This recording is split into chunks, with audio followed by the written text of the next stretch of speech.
Hello and welcome to the July ID&I video update from the rest of the team and I. So I'm going to get into it very quickly and pass it over to Karim for his overview. Thank you, Fola. July has been a very busy month for the team. Andre and Muaz have been working together on the continuous development of the Agoras live site. We have, like I said last month, we've established a good working process there between the design and the implementation. So far, we've completed at least 5 different pages or functionalities of the site: the registration, login, the user profile pages, the calendar, which was a big item, the categories list, and the wallet screen are all completed. Thank you, Moaz and Andre, for that. So the Agoras Live is coming along at a very good clip. On the payment side, or on Juan's side, basically, he was working with Ohad on second order logic, and specifically on the specific cases of horn and crom problems. And we got some very good tutorials from Ohad on the subject. And we believe we can include the horn and crom functionality possibly in the first release of TML. So that's on a second order logic, but we're still started working on that. So yeah, it's not completed by any means. On the payment side, there were some big changes that we decided to make. As you probably know, we were thinking of using the C Lightning daemon and infrastructure to implement micropayments, but then we decided that that was too much of a beast. Basically, Lightning did way too much for us. Instead, after consultation with some other partner companies, we decided that we would instead just implement our own micro payment mechanism using the native Bitcoin multi-signature addresses. So we're going to implement our own process for that. We also decided to use the Omni wallet for payment and integrate with that as it was implemented by the Omni organization. And but we'll likely support at least 2 more wallets also for people to use the Agoras Live website. So that was a big decision, but I believe it was the right decision because long term it will be much easier for us to maintain and deploy the Agoras Live website.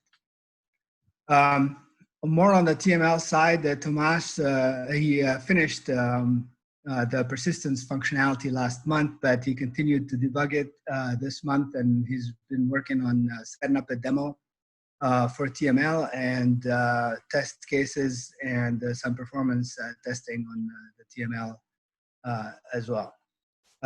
Generally speaking, you know, Fola, Ohad, and I, we continue our hiring efforts to increase the team and bring in some very high quality talent. So we've been making some effort along those lines. But and most importantly, I mentioned it last month, but we're committing ourselves basically to a release of the Agoras Live in 2020. And so both Agoras Live and an initial version of TML discussions will be there in 2020. That's really our goal, and we believe that it's a very realistic goal to achieve for 2020. So that's my update for July. Voila. All right, thank you so much, Karim. I really appreciate that. Very neat as well. All right, so in usual order, let's throw it over to Umar for his update this month. Hi team, you guys hear me? Yeah. Okay, so I've been working on making improvements to the and extensions to the context-free grammar parsing. So one of the things that we achieved is that we are now able to add some constraints to the productions in the grammar, and that allows us to recognize grammars that are context sensitive also. And so I've developed that, did the parsing, and at the same time developed some test cases for that, and now that inject into the master's branch. In future, I think we have been having discussion with Ohad on how to do some further optimizations. One on the line of having unary relations for strings, and second on adding equality of substrings.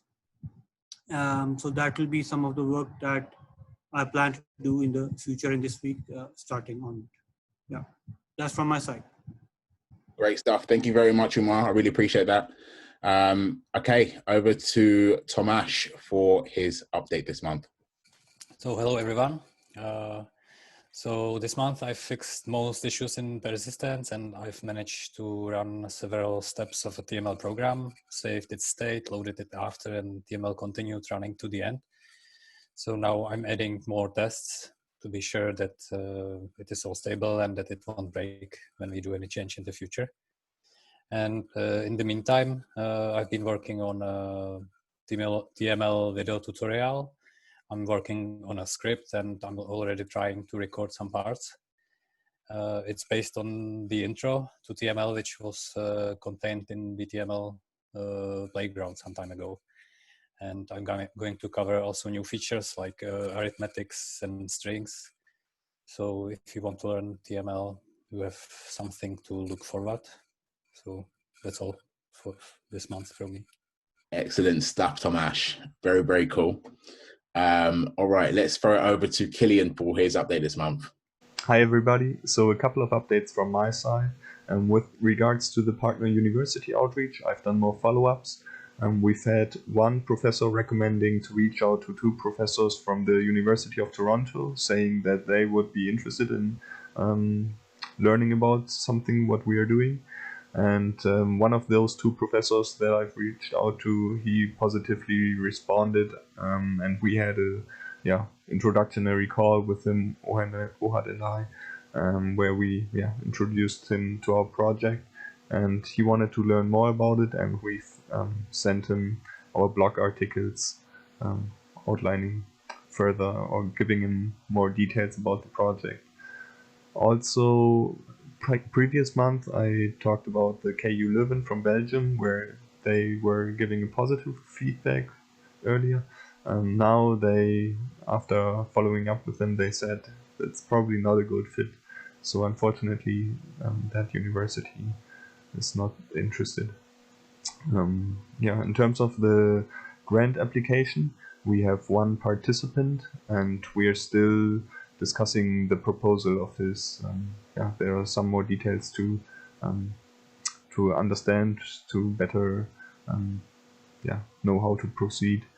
And this again is also, if you are interested, if any of you is interested in getting more involved with TauChain, maybe you have a project in mind where you would like to work on, and you think you might be able to get compensated for it, simply reach out to us. You can find the grant application form also in the Discord forum, and you're more than welcome to fill it out and tell us about your ideas, and possibly work with us together on something good. With regards to the ambassador application, we have one applicant from Bangalore. He would like to host, among other things, he would like to host meetups in Bangalore, and we also have been discussing his proposal. We're still in the process of finalizing the details of how exactly we can get him involved as an ambassador. So this also is a call to action for you. If you are interested, like anybody of you is interested in becoming an ambassador for taunet and Agoras for IDNI. If you would like to host, for example, meetups in your region, or you want to use social media, you have an audience on social media and you want to use it in order to promote or educate around IDNI and taunet, feel free to reach out to us, or through Discord you find the form that you can fill out.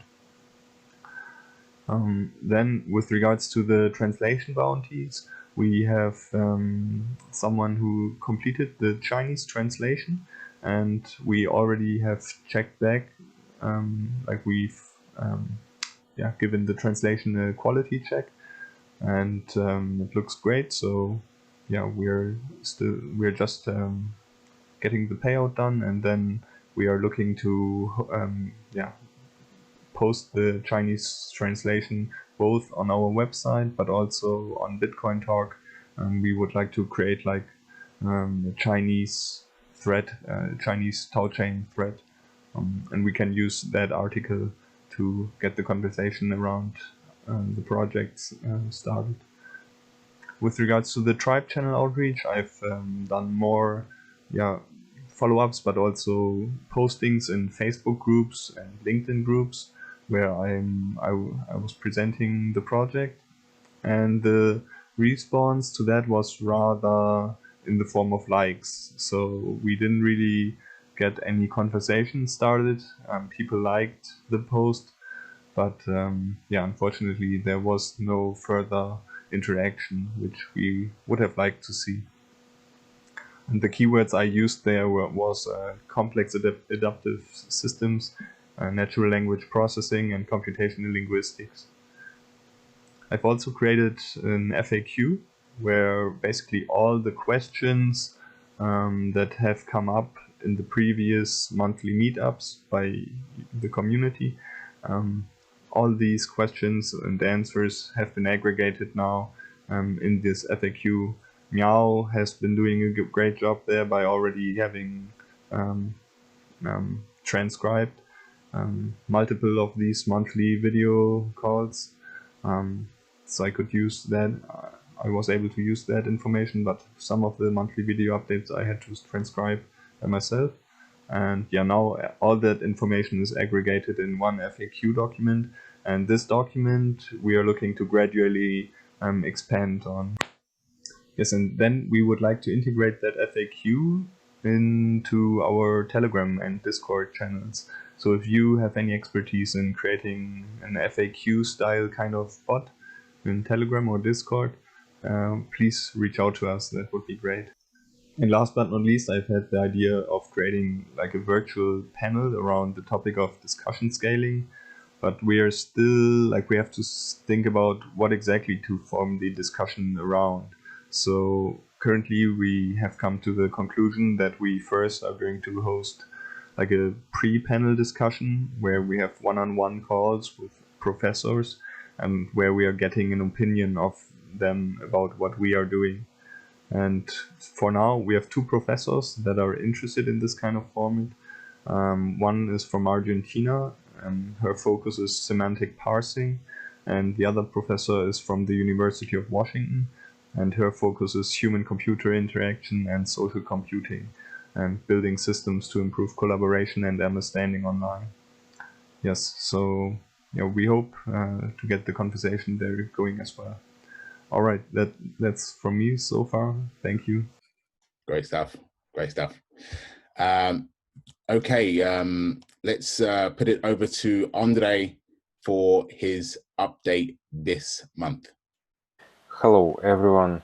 So this month I was working on various things. First of all, I've implemented a mail system within Agoras Live, so users now get their mails about various things like thank you for registration, password change, etc., etc. And this is the necessary thing for any service.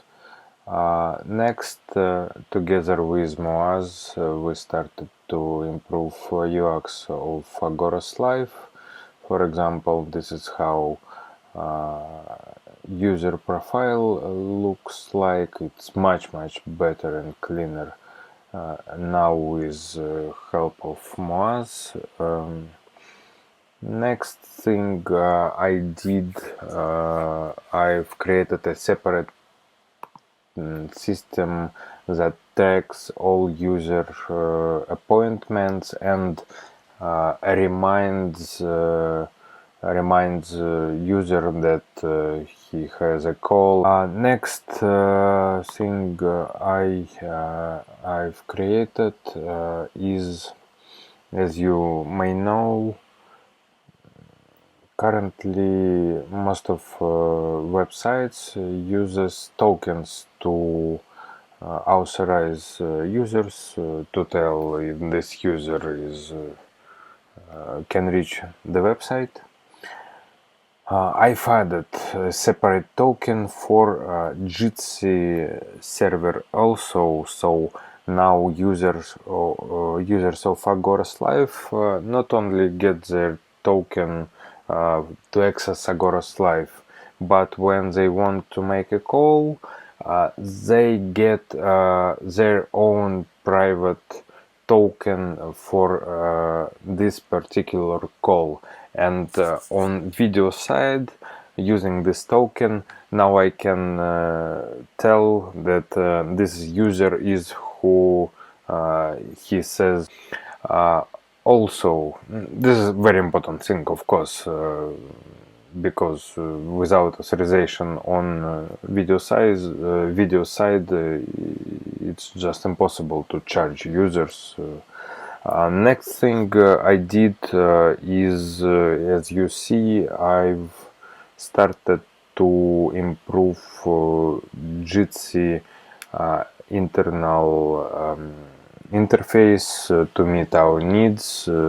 Now we have this example flow of how much time passed and how much you spent on this call. Of course, later we will rearrange things over Jitsi UI to meet our needs. Next thing, this is pretty much everything for the month. What we were thinking of is, of course, on this platform, Agoras Live is somehow a base platform for knowledge sharing and not only video. And we will add TML-backed discussions to this platform by the end of this year. So, what about next month? I will further improve UX of the platform. I will make sure everything work as intended, and I think this will eat most of my time. So that's pretty much it. Thank you everyone. So let's put it over to Moaz for his update this month.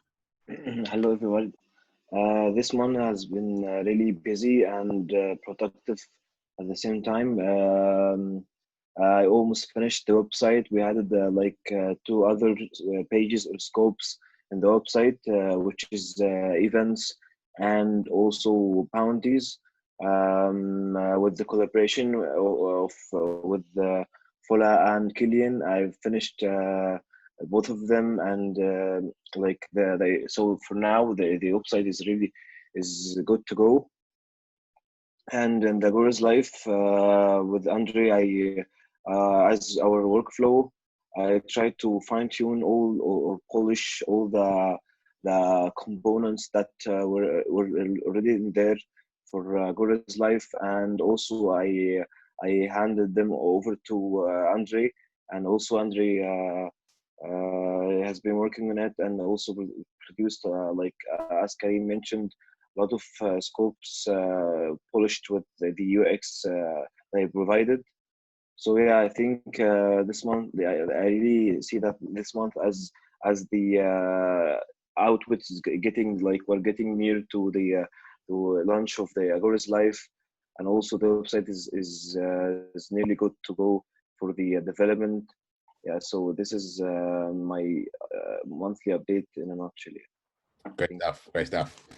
Okay, let's put it over to Juan for his update this month as well. So hello. Okay, as Karim put in advance several details, several things. This month, I continued working on the payment subsystem for Agoras Live. As you may know, in order to provide this payment service between the end users of the platform, we have approached it as a micropayment process supported by blockchain. So in this context, payment channels provided by the Lightning Network are a compatible feature with our need, with our requirement. And on top of it, we launched it a couple of months ago already into the effort of getting C-Lightning, which is one of the mainstream release implementation for the Lightning Network.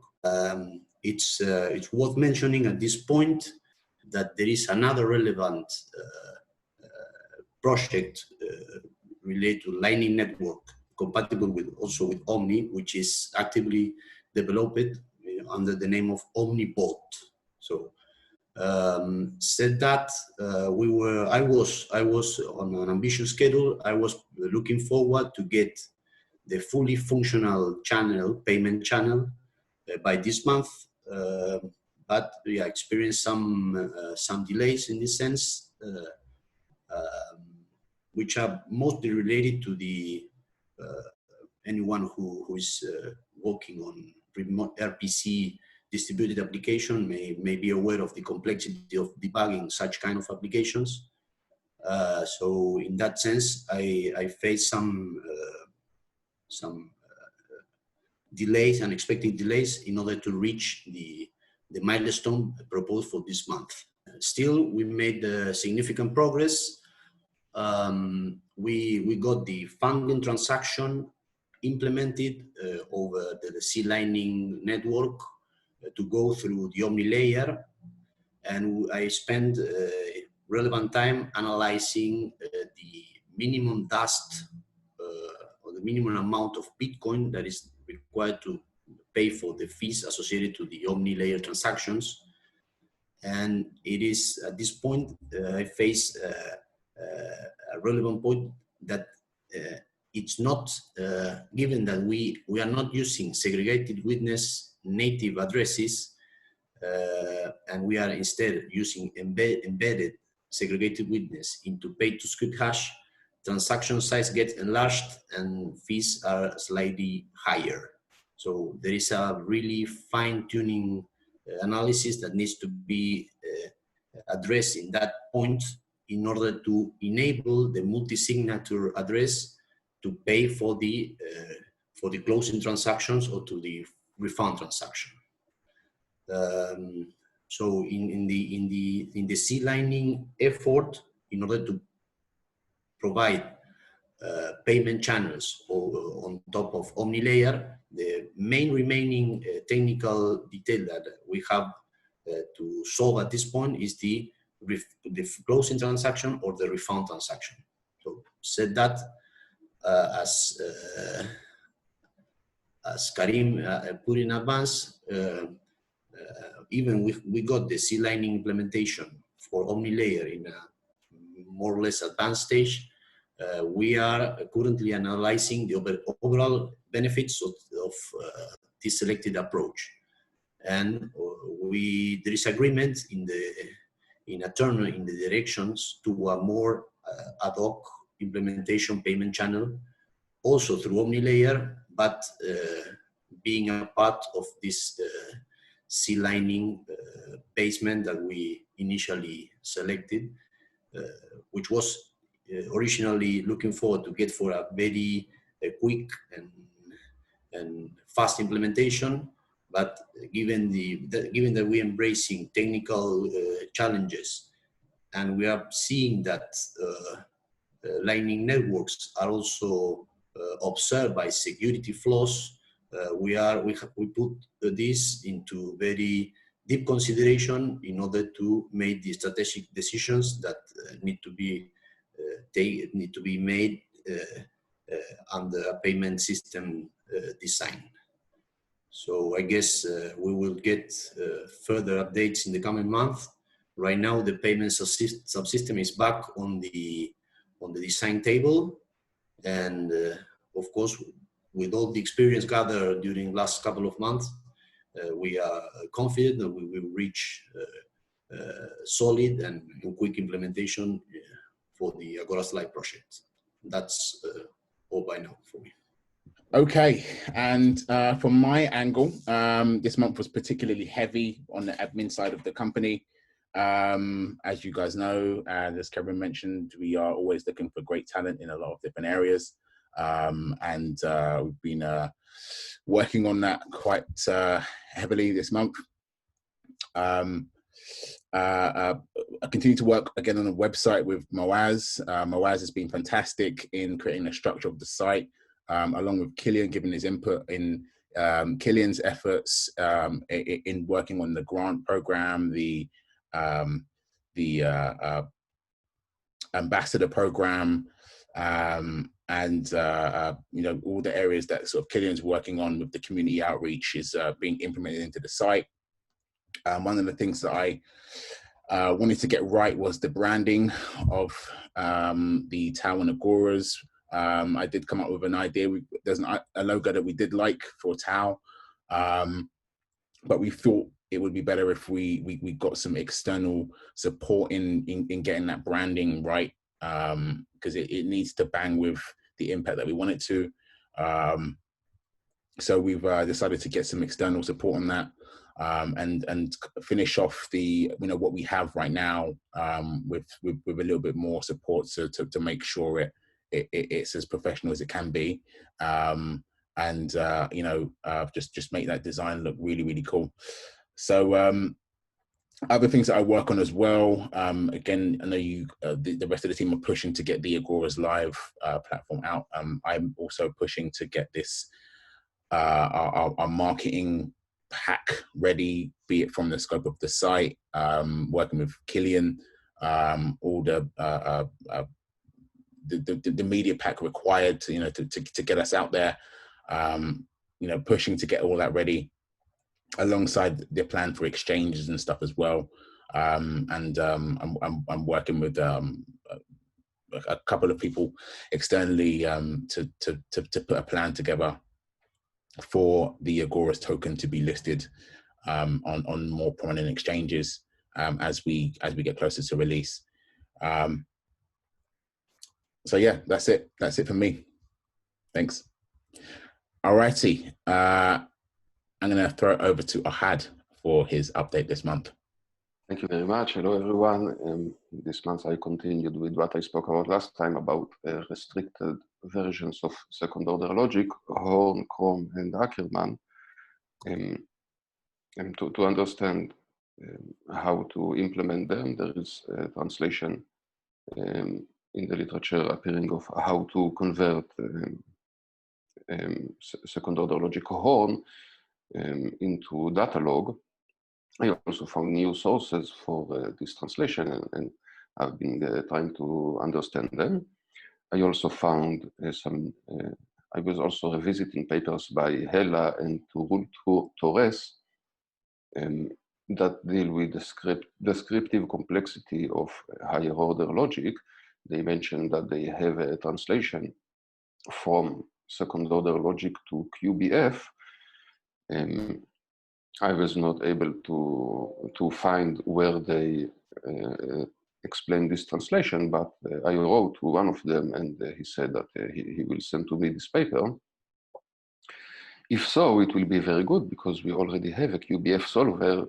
Any binary decision diagrams implementation is already a QBF solver, so if we can just translate arbitrary second order logic formulas into QBF, it will be very helpful for us in implementing second order logic.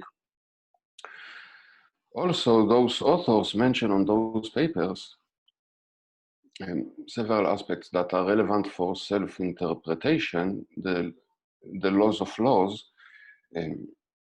Apparently, they suggest that certain fragments of higher order logic may also support the laws of laws, but I will need to see, it's part of those papers that I didn't have access to, and I will wait for further clarifications from them to see where things stand on that regard. In fact, I reached to revisit those materials by writing some parts of the white paper. So I also pushed the white paper. Sorry. So I also pushed the white paper significantly this month, and I really hope we will finish it soon. I was also thinking some about parsing. As you heard, Umar implemented some features of comparing length that, well, they don't take us to full context-sensitive grammar, but some context-sensitive grammars. In other words, it is more than context-free, still not fully context-sensitive. So I was thinking about that, including some optimizations for the parser. And also I looked into the Lightning Network. It was my big mistake and my responsibility for this, for that I didn't do it beforehand. If I would done it beforehand, we could see more earlier that Lightning is really too much. It's too drastic of a change to how traditional payments work and traditional in the blockchain sense. And there is apparently no reason to believe that it is secure. So, well, better late than ever, but finally I got into this subject and saw that this is not something we can rely on, although we can have it as an optional feature. And that's all for now. Again, thanks for always tuning in. I will see you in a couple of moments for our Q&A.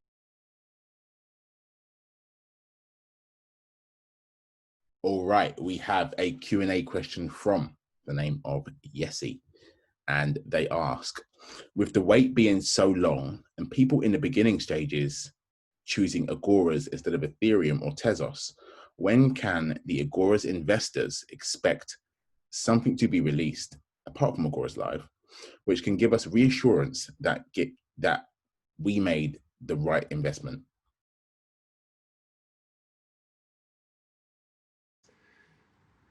Yes, well, for when we will see releases, Karim spoke about it in the update. We will see some releases in 2020, it seems. Now, for comparing to Ethereum and Tezos, a few things to bear in mind. First, their funding. They have really a lot of money, and the reason they have really a lot of money, there are two different reasons for those two projects. Ethereum did maybe the most aggressive marketing campaign in history, one of the most, and it was completely lacking any kind of honesty. It was simply aggressive, as you can see. None of all the Ethereum visions and promises came true. It simply became an insecure platform for scams, for creating projects which are basically scams. None of their vision of world computer, of better society, of better currency came true. And because of this aggressive lobbying, and not only aggressive marketing and lobbying, they didn't only raise a lot of money, they also took the price to be so high in the market. If you remember the campaign about the flippening, they did a whole campaign of how they are going to take over the market cap of Bitcoin. And for Tezos, they made maybe the the largest ICO in history in terms of money, mainly because they came at the right time. They came really at the top of the bubble of 2017. And also their promises for better coordination didn't come true. Their solution is based on voting and is based on Turing completeness. And the only reason that they managed to gain such a market cap as for today is nothing because they offer better currency, better society, better anything. It's only because it's basically a Ponzi scheme, because they offer a very high interest rate by very high inflation. I think it's about 8%, I don't remember. And the only reason that people buy Tezos is to get into this Ponzi scheme, is to get more money at the expense of others. And both for Tezos and for Ethereum, because they lack any true economical or technological substance, their value will not sustain. I mean, of course, it is true to almost all projects in the cryptocurrency world. However, it is not the case not only in the traditional markets in general, but in the software and high-tech market in particular. If you come up with good tech and you do all the right things, then you succeed big time. But if you don't have it and you are purely relying on brainwashing other people, it will not sustain. And of course, our solution is so disruptive and so sustainable. We offer true advancements for humanity and for economy. And we have a question from Carlos Nada. And he asks, let's say Tau starts tomorrow. What 3 subjects would you like to start conversations on the platform?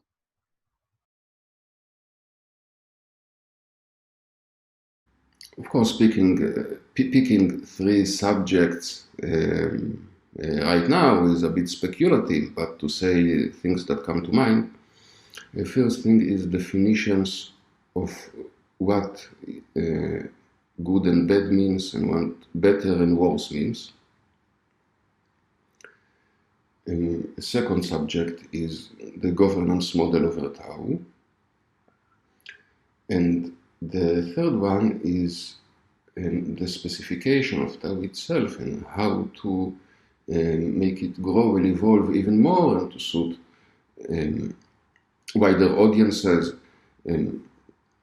The whole point of Tau is people collaborating in order to define Tau itself and to improve it over time, so it will improve up to infinity.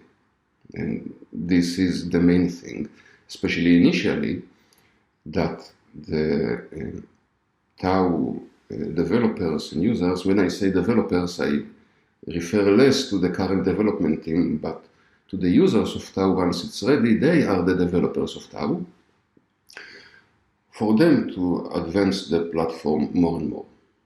All right, and this question is from Franklin, and they ask, what is stopping programmers from using TML right now? If nothing, what is your opinion on why they aren't? There is nothing essentially missing in TML in order to make it a release, and indeed, we are now working towards packaging it and bringing it to a release level towards a release for things like documentation, bug fixes, minor features, minor optimizations.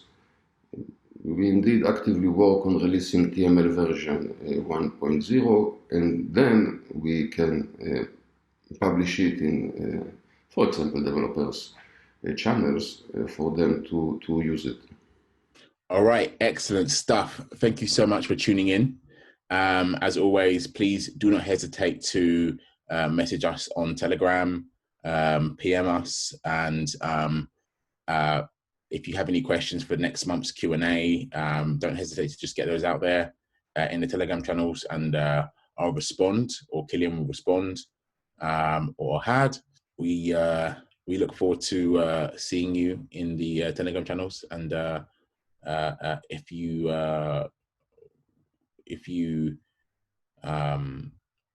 have socials, then please share this on your socials as well. Cheers.